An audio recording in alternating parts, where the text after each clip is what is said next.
Namatay yung mata ko ng welding kanina. Bakit? Nag-welding ko.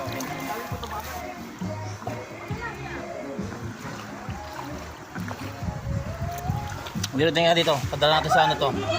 Sa Amerika. Mabalik na doon? Ikot tayo.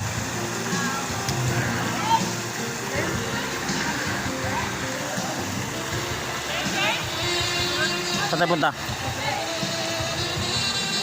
Mambo na ka. Mag-live tayo.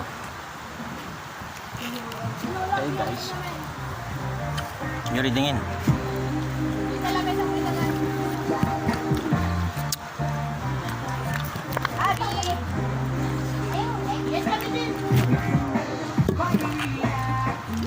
Hawag ganyan no? Yung readingin. Tapos nalaglag no?